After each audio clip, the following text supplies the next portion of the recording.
Hello friend, welcome back to Study Wire YouTube channel. ये हमारे विज्ञान का लेक्चर नंबर 14 है और जो कि एमपी पुलिस 2021 के लिए हम एक सीरीज़ चला रहे हैं।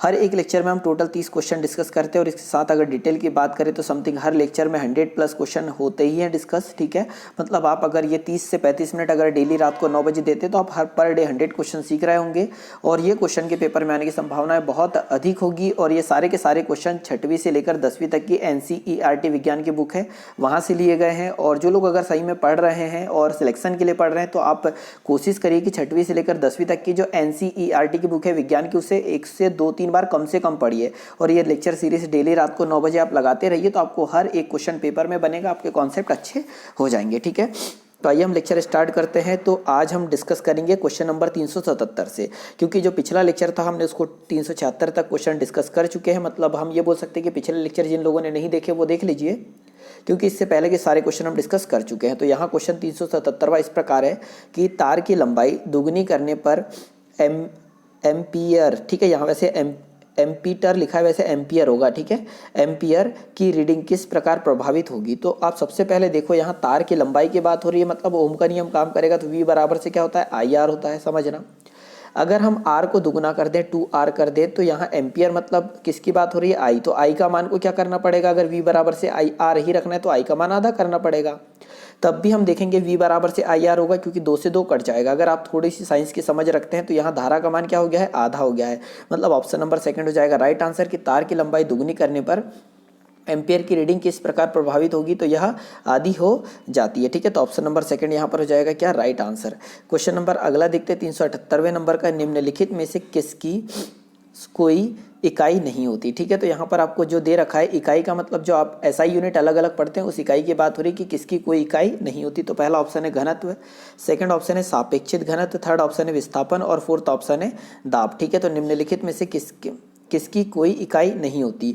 तो ऑप्शन नंबर सेकंड हो जाएगा यहाँ पर राइट आंसर कि सापेक्षित घनत्व है, इसकी कोई इकाई नहीं होती है। क्योंकि सापेक्षित घनत्व बराबर से आपको पता होना चाहिए सबसे पहले कि सापेक्षित, ठीक है, तो सापेक्षित घनत्व बराबर से मैं डायरेक्ट लिख देता हूँ, ये होता है वस्तु का घनत्व। ठीक है, वस्तु का घनत्व बटे यहाँ पर आ जाएगा 4 डिग्री सेल्सियस पर पानी का घनत्व। ठीक है, तो देखो 4 डिग्री सेल्सियस पर पानी का घनत्व, तो घनत्व से घनत्व कट जाएगा, तो यहाँ पर कोई यूनिट आ पाई क्या, नहीं। इसलिए हम ये बोल सकते हैं कि इनमें चारों में से किसका कोई मात्रक नहीं होता है, कोई यूनिट नहीं होती है। तो सापेक्षित घनत्व की कोई यूनिट नहीं होती है। परंतु अगर मैं घनत्व की बात करूँ तो घनत्व बराबर से होता है क्या है, तो द्रव्यमान। ठीक है, द्रव्यमान, एक मिनट, घनत्व बराबर से होता है द्रव्यमान बटे में क्या होता है, आयतन। ये आपको याद रखना है। तो घनत्व की यूनिट होती है द्रव्यमान बटे आयतन। और विस्थापन की अगर हम बात करें तो हम ये बोल सकते हैं कि कोई एक वस्तु यहाँ से चलना स्टार्ट कर रही है और इस प्रकार यहाँ पहुँच जा रही है, यहाँ से चलना स्टार्ट कर रही है, यहाँ तक पहुँच जा रही है, तो दो बिंदुओं के बीच की निश्चित न्यूनतम दूरी क्या कहलाती है, विस्थापन कहलाती है। वहीं दाब की अगर हम बात करें तो दाब बराबर से क्या होता है, तो बल बटे क्या होता है, क्षेत्रफल होता है। तो ये आपको याद रखना है कि दाब बराबर से क्या होता है, बल बटे क्षेत्रफल होता है। तो आपको यहाँ पर घनत्व की यूनिट मिल रही है, विस्थापन की मिल रही है, दाब की मिल रही है, पर सापेक्षित घनत्व की कोई यूनिट नहीं होती और इसको हम आपेक्षित घनत्व के नाम से भी जानते हैं।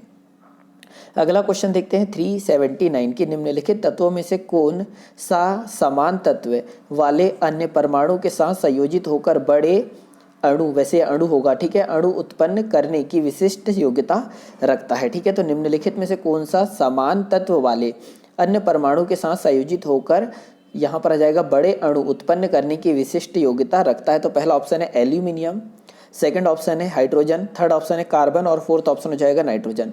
तो ऑप्शन नंबर सी यहाँ पर हो जाएगा राइट आंसर। जो कार्बन है, ठीक है, वह छोटे छोटे अणु जुड़कर, परमाणु जुड़कर एक बड़े अणु बनने की प्रवृत्ति रखता है। कार्बन के संकेत की बात करें तो कार्बन का संकेत क्या होता है, C होता है। परमाणु क्रमांक की अगर हम बात करें तो परमाणु क्रमांक कितना होता है, 6 होता है। वहीं परमाणु द्रव्यमान की बात करें तो परमाणु द्रव्यमान कितना होता है, कार्बन का 12 होता है। ये आपको याद रखना है। और एक स्पेशल पॉइंट यहाँ से याद रखना है कि कार्बन को एक सार्वभौमिक तत्व के नाम से जाना जाता है। ठीक है, तो कार्बन को हम एक और नाम से जानते हैं, सार्वभौमिक तत्व के नाम से जानते हैं। ठीक है, अगला क्वेश्चन देखते हैं, क्वेश्चन नंबर 380 की। स्थिति या आकृति में हुए परिवर्तन के कारण एक वस्तु में निहित ऊर्जा को कहा जाता है। ठीक है, अब देखो स्थिति और आकृति में अगर परिवर्तन के कारण एक वस्तु में एक निहित ऊर्जा को क्या कहते हैं। तो अगर आप एक चीज समझना कि आपके पास एक धनुष है, ठीक है, धनुष शायद कुछ इस प्रकार का कैसा होता है। धनुष तो आपने जानते ही होंगे, ठीक है। तो धनुष की अगर हम रस्सी को खींच दे तो स्थिति में क्या हो जाएगा, परिवर्तन, आकृति में परिवर्तन। तो उसमें कौन सी ऊर्जा स्थिति हो जाएगी।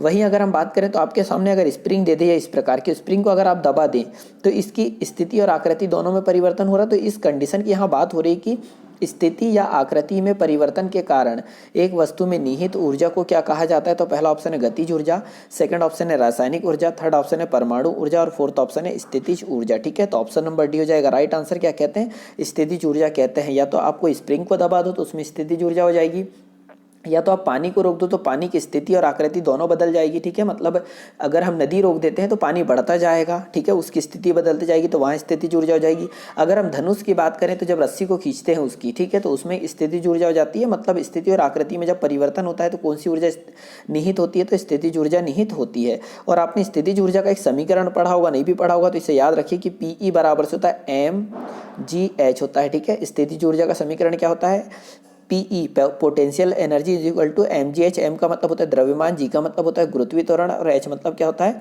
ऊंचाई होता है, ठीक है।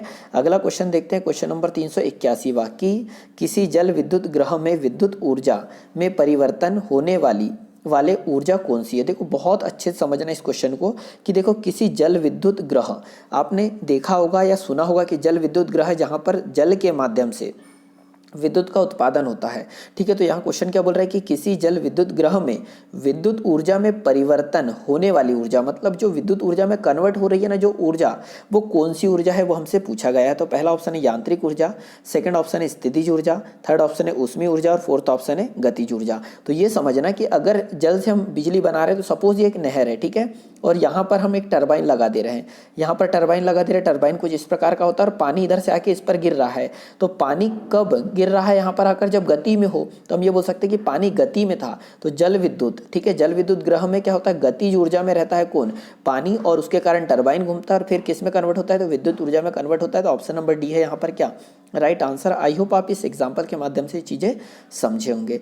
अगला क्वेश्चन है 382 नंबर का, ये भी क्वेश्चन एक अच्छा खासा क्वेश्चन हो जाएगा। क्वेश्चन नंबर 382 कि न्यूलैंड के उस नियम तक ज्ञात खालिस्तान तत्वों को अपने अष्टक वाली आवर्त सारणी में व्यवस्थित किया था, ठीक है।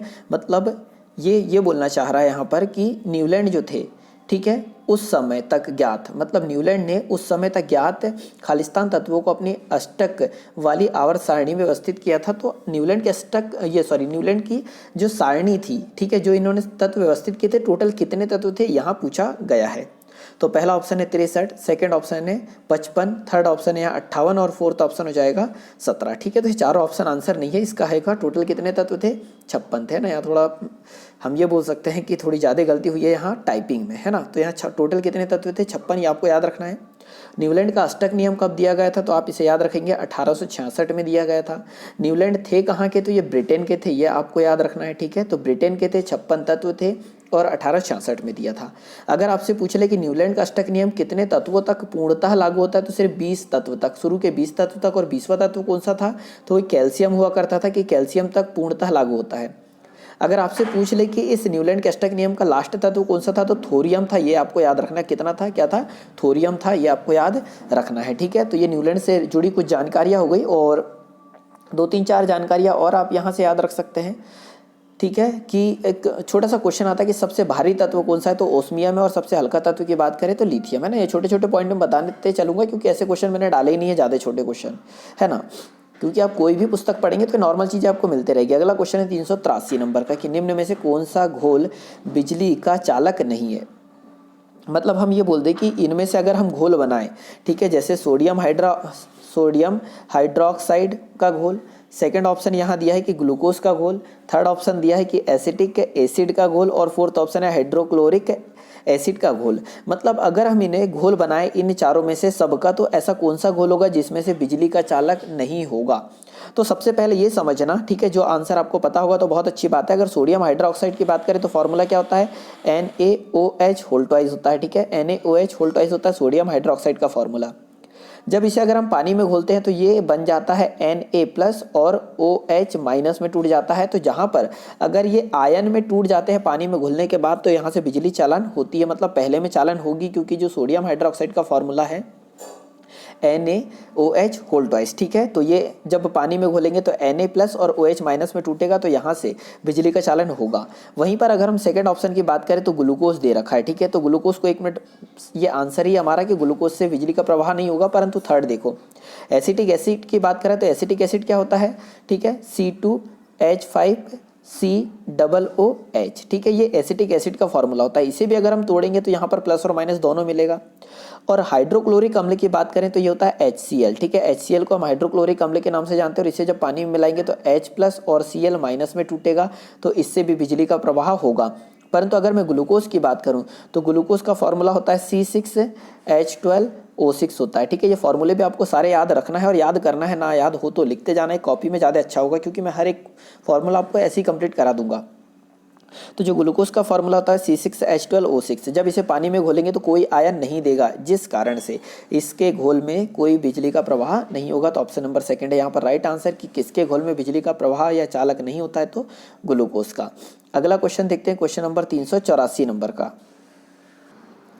अगला क्वेश्चन हो जाएगा क्वेश्चन नंबर 384वां कि कार्बोहाइड्रेट्स, प्रोटीन और वसा का पूर्ण पाचन कहाँ पर होता है, ये हमसे पूछा गया है। तो पहला ऑप्शन है ग्रास नली में, सेकंड ऑप्शन है पेट में, थर्ड ऑप्शन है छोटी आंत में, और फोर्थ ऑप्शन है बड़ी आंत में, ठीक है। तो ऑप्शन नंबर सी यहाँ पर हो जाएगा राइट आंसर की जो छोटी आंत होती है वहाँ पर कार्बोहाइड्रेट, प्रोटीन और वसा का पूर्णतः पाचन होता है, ये आपको याद रखना है, ठीक है। और बड़ी आंत की अगर हम बात करें तो बड़ी आंत में क्या होता है, जो पानी बच जाता है उसका अवशोषण होता है, ये आपको याद रखना है, ठीक है। तो कार्बोहाइड्रेट, प्रोटीन और वसा का पूर्णतः पाचन कहाँ पर होता है, तो छोटी आंत में होता है, ठीक है।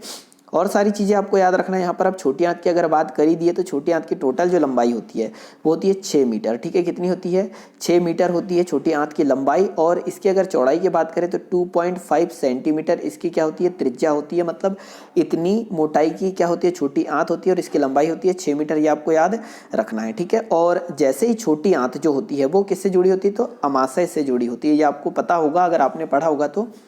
वो एक यू आकार की नली के तरह मुड़ी होती है, कहाँ, जब अमाशय से जुड़ती है, ठीक है। और इस यू आकार की नली जहाँ जुड़ी होती है उसे कहते हैं पक्वाशय कहा जाता है, ठीक है। याद रखना क्या कहा जाता है, पक्वाशय कहा जाता है। और हम ये बोल सकते हैं कि जब अमाशय से छोटी आंत जहाँ जुड़ी होती है तो उस पार्ट को इलियम कहते हैं। क्या कहते हैं, इलियम कहते हैं। ये सारी चीज़ें अगर आप याद रखोगे तो ज़्यादा बेटर होगा, ठीक है। और अगर और सारी चीज़ों की बात करें तो मनुष्य में ऊर्जा का मुख्य स्रोत क्या होता है, तो कार्बोहाइड्रेट होता है, ये आपको पता होगा। मनुष्य में मुख्य ऊर्जा का स्रोत क्या है, कार्बोहाइड्रेट है। प्रोटीन एक कार्बनिक यौगिक है, ये भी आपको पता होगा। प्रोटीन क्या है, कार्बनिक यौगिक है। और वसा के अणु ग्लिसरॉल एवं वसा अम्ल के सहयोग से बनते हैं, ठीक है। मतलब जो वसा है, ये वसा की जिसकी हम बात कर रहे हैं, ग्लिसरॉल और वसा अम्ल के सहयोग से बनते हैं। और वसा सामान्य 20 डिग्री ताप पर, इस वसा की बात कर रहे हैं, वसा की कि ये 20 डिग्री ताप जो होता है, ठीक है, इस ताप पर ठोस अवस्था में होता है, ये भी आपको याद रखना है। और वसा 2 प्रकार के होते हैं, एक संतृप्त वसा और एक असंतृप्त वसा। वो कोई अगले क्वेश्चन में देखेंगे। अगला क्वेश्चन हो जाएगा क्वेश्चन नंबर 385वां कि निम्न में से कौन बिजली के कुचालक है, ठीक है। आपको यहाँ पर ये 3 स्टेटमेंट दे रखे हैं और इनमें से ऐसा कौन सा है जो कि बिजली के कुचालक है। माइका और क्वार्ट्ज। कुचालक का मतलब पहले समझता है, अब देखो 1 मिनट होता है एक चालक, 1 मिनट पहले ये समझा दूं आपको। एक होता है चालक और एक होता है कुचालक, और एक होता है अर्धचालक, ठीक है। तो जो चालक होता है मतलब जिससे बिजली का पूर्णतः प्रवाह हो जाता है, जैसे आपके घर में जो बिजली के तार लगे हैं वो चालक है।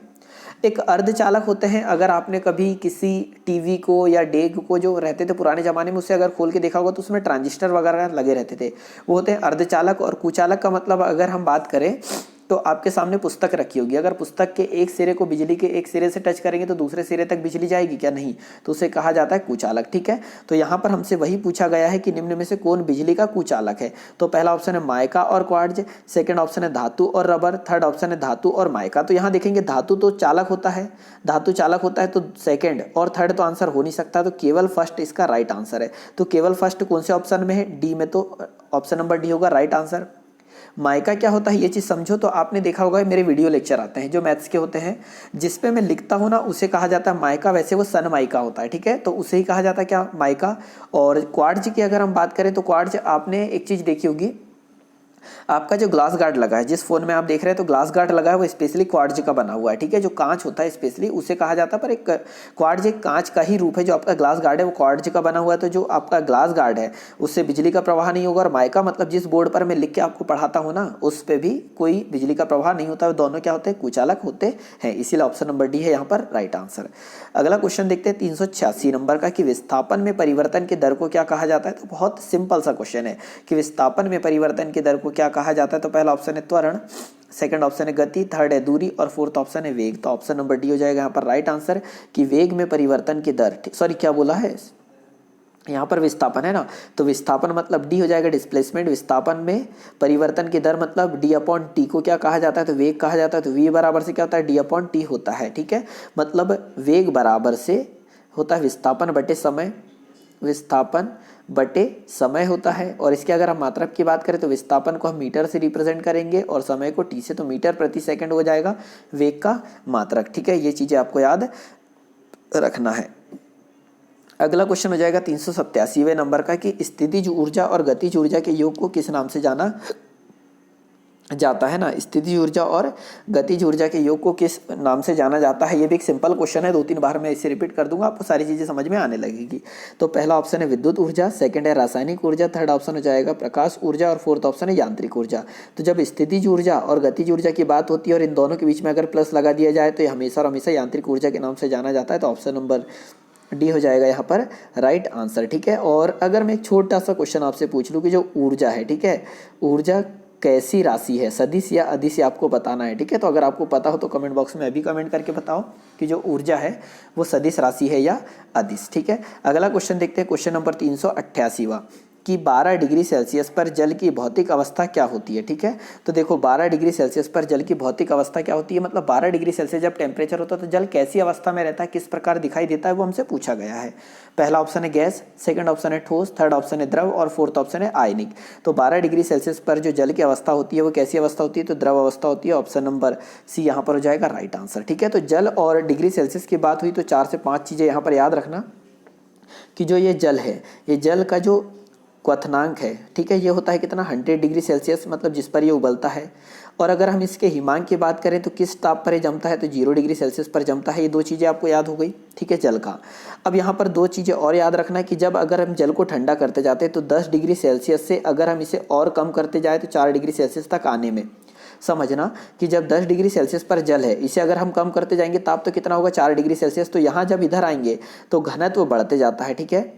जो घनत्व होता है जल का वो क्या होता है, बढ़ते जाता है और आयतन कम होते जाता है, ठीक है। तो याद रखना कि 10 डिग्री सेल्सियस से 4 डिग्री सेल्सियस पर जब आएंगे तो घनत्व क्या होता जाएगा, बढ़ते जाएगा और आयतन कम होते जाएगा। पर 4 से फिर हम कहाँ तक जाएंगे, 0 डिग्री सेल्सियस पर जाएंगे तो यहाँ पर घनत्व का मान क्या होते जाएगा, कम होते जाएगा और आयतन क्या होते जाएगा, बढ़ता जाएगा। क्या ये चीज़ समझ पा रहे हैं आप। उसी प्रकार अगर उल्टा देखें तो जब 0 डिग्री सेल्सियस से 4 डिग्री सेल्सियस तक अगर हम जाते हैं तो जो जल का है घनत्व क्या होता है, कम होता है और आयतन बढ़ते जाता है। और वैसे ही 4 से जब हम 10 डिग्री सेल्सियस तक जाएंगे तो यहाँ पर घनत्व कम होते जाएगा और आयतन बढ़ते जाएगा। और आपसे पूछ ले कि 4 डिग्री सेल्सियस पर सबसे कम क्या होता है, तो यहाँ पर सबसे कम होता है क्या, आयतन। 4 डिग्री सेल्सियस पर सबसे कम होता है जल का आयतन और सबसे अधिक क्या होता है, तो 4 डिग्री सेल्सियस पर घनत्व। आई होप ये 4-5 चीज़ें आप समझे होंगे, और नहीं समझ में आएंगे तो थोड़ा सा बैक करके 1 से 2 बार देखो, सारी चीज़ें समझ में आ जाएगी। और इससे क्वेश्चन पेपर में बनता ही बनता है अगर जल की बात आती है तो, ठीक है। अगले क्वेश्चन की ओर चलते, क्वेश्चन नंबर 389। वैसे ये क्वेश्चन क्या था, ये याद रखना, 12 डिग्री सेल्सियस पर जल की भौतिक अवस्था क्या होती है, तो द्रव होती है। अगला क्वेश्चन है 389 की स्वैच्छिक कार्यों के लिए सुनिश्चितता अंग विन्यास निर्वहन शरीर का संतुलन बनाए रखने के लिए खालिस्तान उत्तरदायी होता है। तो देखो ये लैंग्वेज तो टफ रहेगी पेपर में। हमसे ये पूछा है कि अगर स्वैच्छिक कार्य जो करना है, जो हमारी इच्छा से हो रहे हैं, उस कार्य को करने के लिए दिमाग का कौन सा अंग या कौन सा भाग काम करता है। सिंपल लैंग्वेज में ये पूछा गया है, बाकी आपको ये साइंटिफिक लैंग्वेज ही रखना है कि स्वैच्छिक कार्यों के लिए सुनिश्चित अंग विन्यास निर्वहन शरीर का संतुलन बनाए रखने के लिए खालिस्तान उत्तरदायी होता है। तो पहला ऑप्शन है मध्य मस्तिष्क, सेकंड ऑप्शन है अनुमस्तिष्क, थर्ड ऑप्शन हो जाएगा यहाँ प्रमस्तिष्क और फोर्थ ऑप्शन हो जाएगा मेरु मस्तिष्क, ठीक है। तो 389 का ऑप्शन नंबर सेकंड हो जाएगा राइट आंसर, अनुमस्तिष्क। तो हम ये बोल सकते हैं कि स्वैच्छिक कार्यों के लिए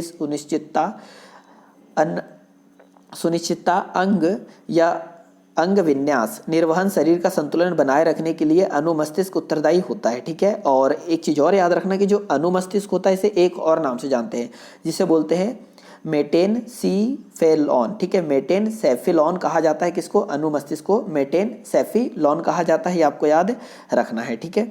अगला क्वेश्चन देखते हैं, क्वेश्चन नंबर 390, ठीक है, मतलब 390 कि स्वस्थतम की उत्तरजीविता, ये एक पुस्तक है, याद रखिएगा कि स्वस्थतम की उत्तरजीविता, यह हम इसको इसके इंग्लिश में बोल देंगे सर्वाइकल ऑफ फिटेस्ट, उक्ति के रचिता कौन है, ठीक है। याद रखिएगा स्वस्थतम की उत्तरजीविता या फिर सर्वाइकल ऑफ फिटेस्ट उक्ति के रचिता कौन है, तो पहला ऑप्शन हो जाएगा Gregor Johann Mendel, second option है चार्ल्स डार्विन, थर्ड ऑप्शन है doctor Hargobind Khorana, fourth option है रॉबर्ट स्पेंसर, ठीक है। तो यहाँ पर ऑप्शन नंबर डी हो जाएगा राइट आंसर, ठीक है। रॉबर्ट स्पेंसर ने लिखी है ये क्या, स्वस्थतम की उत्तरजीविता।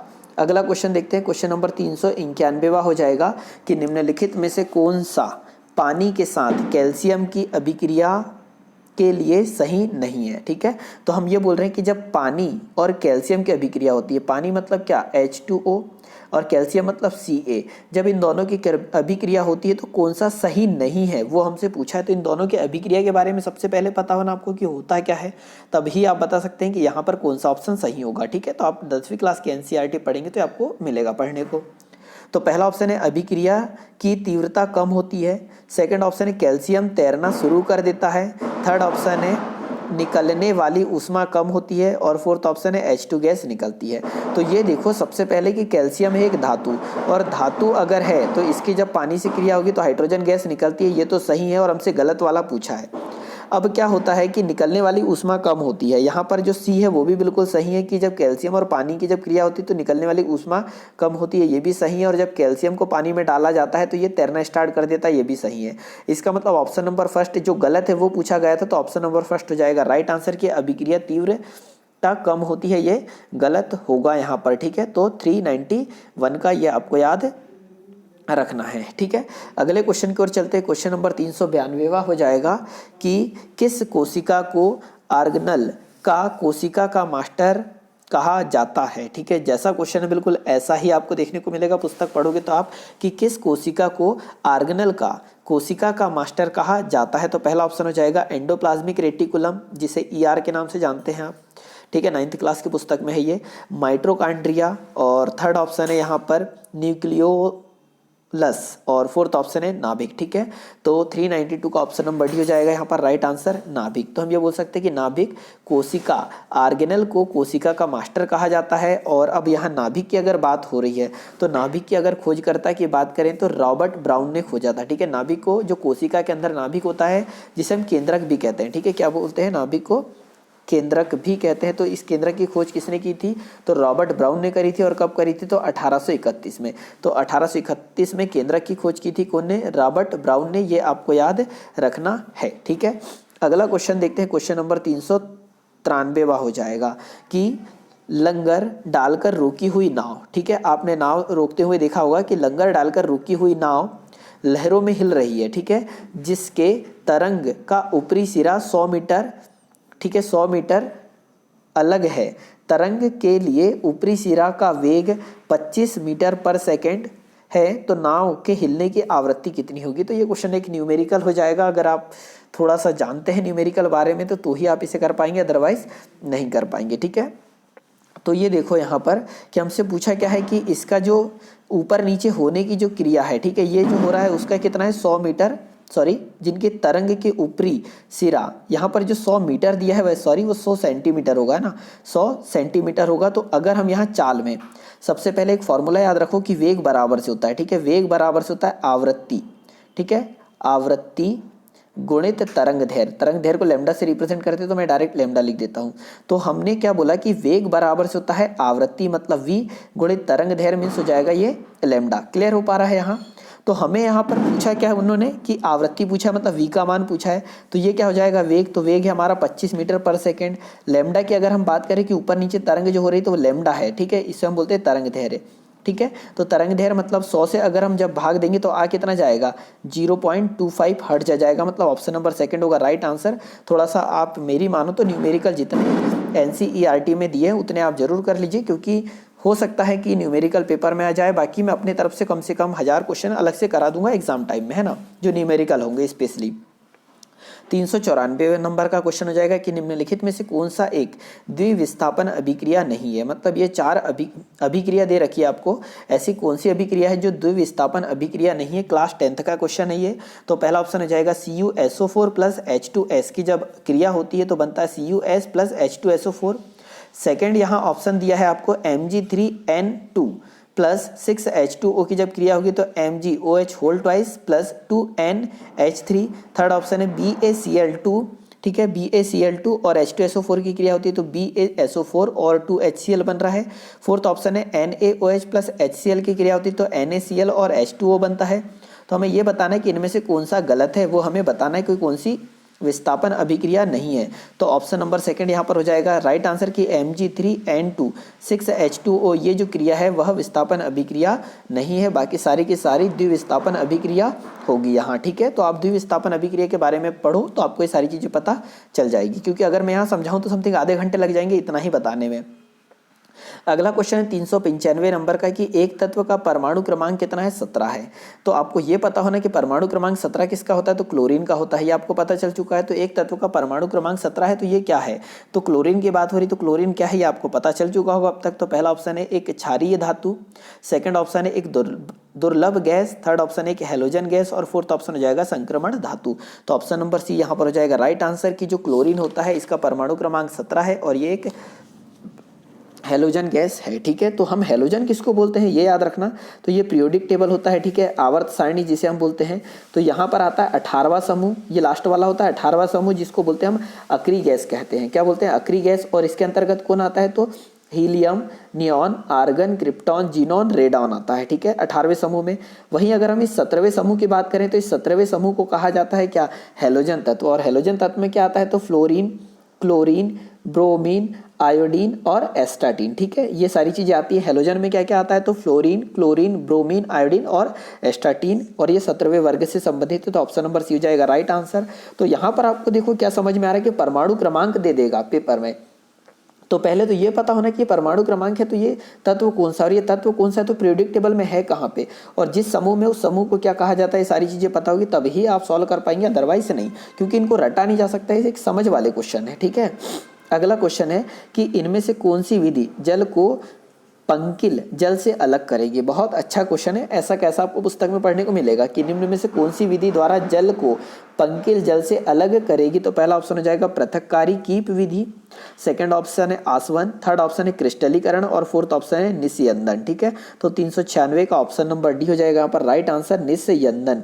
तो हम ये बोल सकते हैं कि निस्यंदन विधि द्वारा पंकिल जल को अलग करेगी, ठीक है, ये आपको याद रखना है। अगला क्वेश्चन देखते हैं, क्वेश्चन नंबर 397 कि असंतृप्त यौगिक के दहन के दौरान खालिस्तान देखी जाती है, ठीक है। तो ये क्वेश्चन वैसे ऐसा कुछ है कि असंतृप्त यौगिक के दहन के दौरान जो लौ होती है वो किस प्रकार की होती है वो हमसे पूछा गया, ठीक है। तो असंतृप्त यौगिक के दहन के दौरान जो लौ निकलती है, कहने का मतलब कि अगर एक मोमबत्ती इस प्रकार की मोमबत्ती है, ये ऐसी कुछ रहती है क्या मोमबत्ती, ऐसी है ना, ये अगर जलेगी तो इस प्रकार की ज्वाला निकलेगी।